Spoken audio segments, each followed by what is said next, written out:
In the dusty streets of General Santos City, where the humid heat of the Philippines made each day a battle against adversity, lived a family intimately familiar with the meaning of sacrifice. Dionisia Pacquiao gazed out the window of her modest wooden and zinc house, her weary eyes reflecting decades of struggle and hope. The sound of children playing in the street contrasted with the heavy silence that hung over her small living room, where faded photographs told the story of a life marked by perseverance. The boy who would one day become known worldwide was still just Emanuel, a scrawny 12-year-old who carried responsibilities far beyond his years. The harshness of street life had forged in him a premature maturity that surprised even adults, transforming him into a little man before his time. His small, calloused hands revealed the reality of a childhood where play was a luxury he could rarely afford, and where every decision had to be made with the family's survival in mind. Poverty wasn't just a temporary condition for the Pacquiao family. It was a reality that seeped into every aspect of their lives, from scarce meals to patched clothes they wore with dignity.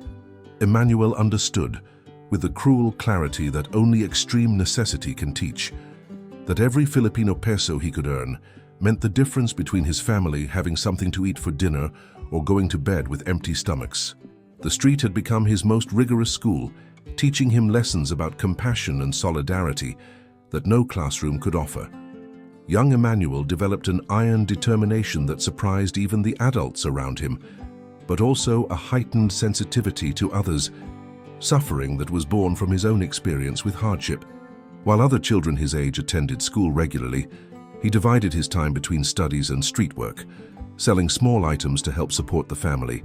His eyes, prematurely aged by adversity, carried a wisdom that came from intimate knowledge of hunger and need. Dionisia watched her son with a mixture of pride and concern, knowing that life had forced him to grow up too fast, taking on responsibilities that should belong to adults. However, there was something extraordinary about the way Emanuel treated people around him, a natural gentleness that hadn't been corrupted by difficulties, but rather purified by them. It was this unique quality, forged in the fire of adversity, that would make him not just a champion in the ring, but a true champion of humanity.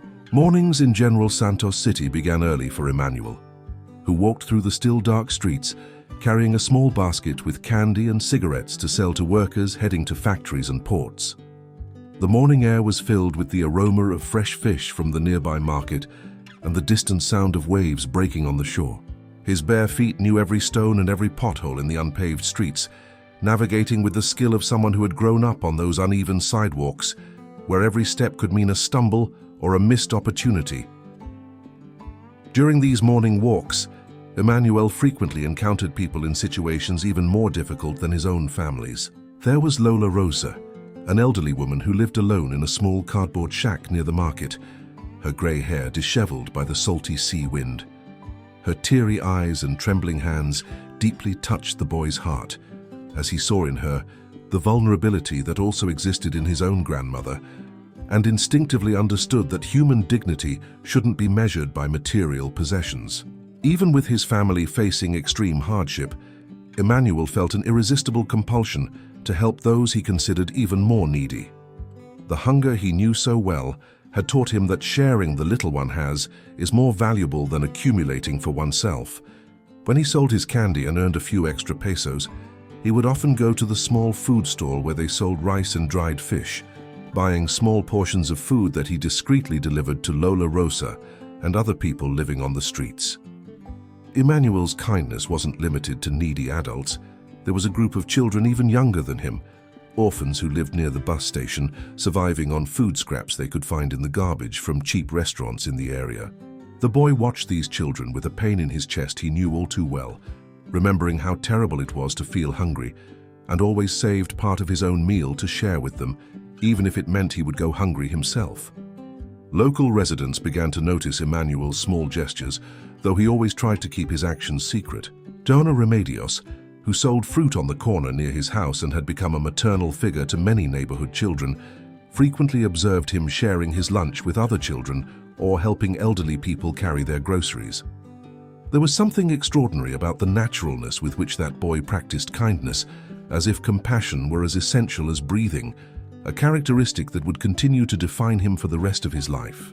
On a particularly hot March afternoon, when the Filipino sun beat down mercilessly on the streets of General Santos City, Emanuel was walking home after an especially difficult day of sales. The few pesos in his pocket would barely be enough to buy rice for the family's dinner, and worry was etched on his young face, already marked by premature responsibility. Sweat ran down his forehead as he carried his empty basket, mentally calculating how he could explain to his mother that sales had been poor that day. It was then that his eyes encountered a scene that made his heart tighten with familiar compassion. Near a mango tree, a middle-aged man was sitting on the ground, his dirty and torn clothes suggesting he had spent days on the streets. The man appeared to be sick. His skin was pale and he was shivering despite the intense heat, in a condition Emanuel recognized from having seen in his own family during the most difficult periods. Next to him, a small, worn backpack contained all his worldly possessions, and his glazed eyes stared at nothing. Emanuel stopped instinctively, observing the man with a mixture of curiosity and recognition. Other pedestrians passed hurriedly, avoiding looking directly at the beggar, some even crossing to the other side of the street to avoid having to pass too close to him. The boy noticed that some people whispered malicious comments about "another bum" as they passed, their expressions revealing the same disdain he had faced when selling on the streets, being treated as invisible by many passers-by. Despite his own precarious financial situation, Emanuel felt an irresistible force pulling him toward the needy man. His intimate experience with hunger and desperation had created in him a deep empathy that transcended his own need. The few pesos in his pocket were destined for his family's dinner, but looking at that suffering human being, the boy couldn't simply keep walking, as he knew exactly what it was like to be in that position of abandonment and total despair. The man looked up when he noticed Emanuel's approach, and for a moment, their eyes met in a moment of mutual recognition of shared humanity. There was something in the stranger's eyes that deeply touched the boy's heart, not just desperation, but also a silent dignity that remained intact, despite adverse circumstances. The same dignity Emanuel had learned to maintain even in the most difficult moments of his own life. It was as if the universe was conspiring to create that encounter, testing the character that adversity had forged in the future champion. Without hesitating for another moment, Emanuel approached the man and, with the natural simplicity of a child who intimately knows the meaning of need, extended his small hand offering all the pesos he had earned that day. The gesture was made without words, but loaded with a meaning that only those who have experienced true hunger can fully understand. The man looked at the coins in the boy's hand, and then at his young face, already marked by the maturity that comes from suffering. His eyes filling with tears he tried to contain. The stranger tried to refuse the money, shaking his head and making gestures indicating that Emanuel should keep his coins for himself. However, the boy insisted with a gentle determination born from the certainty that sharing the little one has is more important than preserving for oneself. He gently placed the money in the man's trembling hand while his own eyes filled with tears of empathy, recognizing in that stranger the reflection of his own vulnerability and that of so many beloved people he knew. After giving his money, Emanuel didn't immediately walk away. Instead, he sat next to the man in the shade of the mango tree, offering his silent company with the instinctive wisdom of someone who understands that sometimes loneliness is more painful than hunger itself. The boy shared the small bottle of water he carried, watching with satisfaction as the stranger drank eagerly, clearly dehydrated from the heat and lack of basic care, in a scene that reminded him of so many times when he himself had felt that same desperate thirst. During the minutes they spent together under the tree, a silent connection was established between them, transcending differences in age and experience. Emanuel, despite his youth, demonstrated extraordinary emotional wisdom forged by adversity, instinctively knowing that sometimes compassionate presence is worth more than words or grand gestures. The man, in turn, seemed to absorb not only the boy's kindness, but also his inner strength, as if he were being reminded that genuine goodness still existed in the world, even in the most unlikely places. When Emanuel finally stood up to leave, The man gently held his hand for a moment, his eyes conveying a gratitude that words could never adequately express. The boy waved softly and continued his way home, carrying with him only his empty basket and a heart full of peace, completely unaware that he had just performed an act that would be remembered for decades and would reveal the true character that would make him not just a sports champion, but an icon of humanity for millions of people around the world. When Emanuel arrived home that night, his mother, Dionisia, immediately noticed that something was different. The boy was quieter than usual, carrying a serenity that contrasted with the worry he normally showed when sales were poor. When she asked about the day's sales, he just mumbled that he hadn't been able to sell much, but his expression didn't show the usual regret or anxiety, but rather a deep peace that intrigued his mother, who knew every nuance of her youngest son's emotions. The family had an even simpler meal that night. Just rice with a little salt and some green leaves that Dionisia had gotten at the market at the end of the day.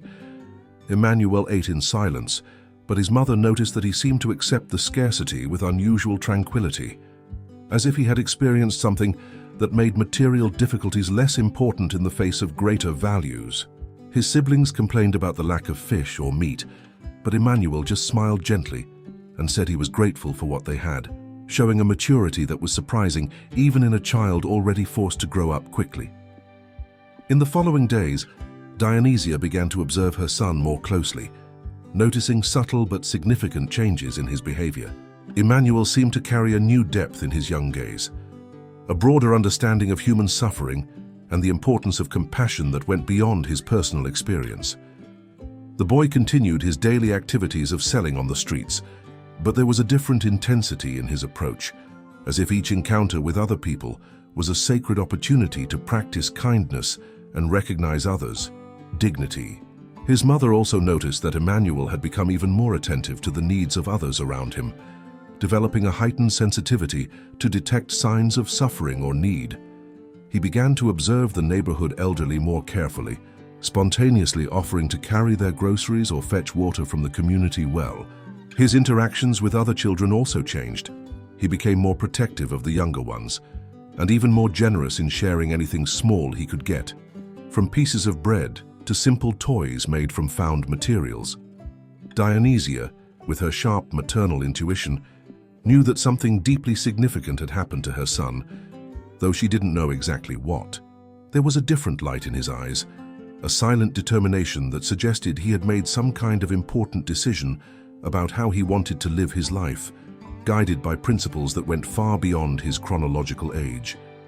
His mother felt pride and concern simultaneously, recognizing that her son was growing in ways that transcended the limitations imposed by poverty, developing a character that would be the solid foundation of all his future achievements. 2 weeks after the encounter under the mango tree, Emanuel was selling his candy near the bus terminal when he heard his name being called by a voice that was vaguely familiar. Turning around, he was surprised to see the man he had helped, but now completely transformed. His clothes were clean and well-pressed, his hair was cut and combed, and there was a restored dignity in his upright posture and bright eyes, a transformation that deeply touched the boy's heart. The man approached Emanuel with a warm smile that lit up his entire face. He introduced himself as Ricardo Villanueva, explaining that he was a civil engineer by training and had gone through a very difficult period in his life after losing his job and subsequently his home due to health problems and depression. The boy's unexpected kindness on that desperate day had been the turning point he needed, not just because of the money, but because of the tangible demonstration that genuine humanity and compassion still existed in the world, even coming from someone who clearly had so little. Ricardo revealed that he had worked on major construction projects in Manila, but had also been an amateur boxer in his youth, participating in local competitions before dedicating himself entirely to engineering studies. During his college years, he had worked as a volunteer in community sports programs, believing in the transformative power of sports for young people in situations of social vulnerability. The experience of receiving help from Emanuel had reignited his passion for helping others, motivating him to seek assistance from local organizations and rebuild his life step by step. What most impressed Emanuel was discovering that Ricardo had gotten a new job at a construction company and was living in a small boarding house while getting his finances back in order. More importantly, the engineer had dedicated part of his free time to helping other people in situations similar to what he had faced, working as a volunteer at a local shelter where he offered professional guidance and emotional support to people trying to get off the streets, combining his technical experience with his rediscovered passion for sports as a tool for social transformation. As they talked, Ricardo observed Emanuel with deep admiration and respect, recognizing in the boy exceptional qualities of leadership, compassion, and determination that were rare in people of any age. He could see that Emanuel's kindness had not been an isolated act, but rather a reflection of his fundamental character, and he had the clear intuition that this boy possessed something special that destined him for extraordinary impacts in the world, though neither he nor Emanuel himself could imagine how far this journey of transformation and inspiration would take them. In the days following their reunion, Ricardo sought out Donna Remedios, the fruit vendor who knew the entire neighborhood well and had become a respected figure in the community. He explained his story and his desire to adequately express gratitude to the family that had produced such an extraordinary child. Donna Remedios, who had observed Emanuel's kind gestures for months, served as an intermediary, formally introducing Ricardo to the Pacquiao family and attesting to his integrity and good intentions, following the Filipino tradition of respecting community bonds. With this proper introduction, Ricardo began to occasionally visit the Pacquiao family, always with discretion and respect, bringing small gifts or offering practical help when requested. His visits included small repairs to the house, advice on bureaucratic matters, and educational guidance for the children, always maintaining the humble posture of someone who was repaying a kindness received. Dionisia initially showed caution toward this new presence in their lives, but gradually came to appreciate the positive and respectful influence Ricardo exercised, especially his ability to inspire Emanuel with stories about discipline and overcoming adversity. Ricardo quickly perceived Emanuel's exceptional potential, not just in terms of character, but also in his physical and mental determination that went far beyond the ordinary. During their conversations, the engineer shared his experiences in amateur boxing and community sports programs, observing how the boy's eyes lit up when hearing about discipline, training, and the possibility of using sports as a tool for personal and social transformation. There was something special about how Emanuel absorbed these conversations, as if each word found fertile ground in his determined mind. Moved by the evident transformation she had witnessed in Ricardo and inspired by her son's consistent kindness, Dionisia began to trust the family's new friend more. She shared with him her concerns about Emanuel's future, her hopes that the boy could have better opportunities than those available to her and her husband. Ricardo listened attentively to these confidences, recognizing in the mother's words the same unconditional and sacrificial love he had seen in Emanuel's actions, and feeling honored to be included in these conversations about the boy's future. Using his professional connections and experience in sports programs, Ricardo discreetly mentioned Emanuel to a former colleague who ran a small boxing gym in the city, suspecting that the boy's natural discipline and exceptional determination could find a transformative direction through sports. The engineer also helped the family with important practical matters, from bureaucratic documents to access to basic medical care that had previously been beyond their financial reach, always maintaining the discreet posture of someone who was simply repaying a kindness received without creating dependency or embarrassment. Years later, when Emanuel Pacquiao had become a worldwide boxing legend, winning titles in multiple weight categories and capturing the hearts of millions of fans around the world, the story of his childhood kindness remained as a treasure kept in his mother's heart. Dionisia, now a respected and proud lady, watched her famous son interacting with fans, always with the same natural gentleness she had witnessed when he was just a poor boy selling candy on the streets, proof that success had not corrupted the essence of his character. Ricardo Villanueva had become a respected engineer, and out of gratitude for that transformative moment, maintained sporadic contact with the Pacquiao family, always in a discreet and respectful manner. He quietly established an assistance program for people living on the streets in General Santos City, working behind the scenes to honor the memory of that act of kindness that changed the course of his life. The engineer continued combining his professional expertise with community sports programs, using his own story as an example that it's possible to rebuild one's life when given a second chance. The fundamental kindness that Emanuel demonstrated as a child became the unquestionable trademark of his public personality. Even with all the fame and fortune conquered in the rings, he maintained the same natural disposition to help those in need that he had shown on that hot afternoon under the mango tree. His educational and social assistance programs in his hometown weren't motivated by public relations or contractual obligations, but by the same genuine compulsion to alleviate others, suffering that had moved him when he gave his only pesos to a needy stranger. Dionisia was frequently sought out by journalists and writers, interested in knowing the secrets behind her famous son's exceptional character. When she finally decided to share the story of the encounter under the mango tree, her words deeply touched all those who heard them. The revelation that the future world champion had sacrificed his own family's meal to help a stranger in greater need became a powerful symbol of how true greatness is not measured by personal achievements, but by the ability to lift up other human beings even when one has very little. The story spread rapidly through social media and international media, inspiring millions of people around the world to rethink their own values and priorities. Parents told the story to their children as an example of true nobility of character. Educators used it in classrooms to teach about empathy and genuine compassion, and ordinary people found motivation to practice small acts of kindness in their own communities. Emanuel Pacquiao's legacy was redefined not just as that of a great athlete, but as that of an extraordinary human being whose compassionate heart was shaped by adversity long before his fists conquered the world, definitively proving that true champions are formed not in boxing rings, but in the silent moments of choice between selfishness and unconditional love for one's neighbor. Leave your like and subscribe to our channel so you don't miss the next cases.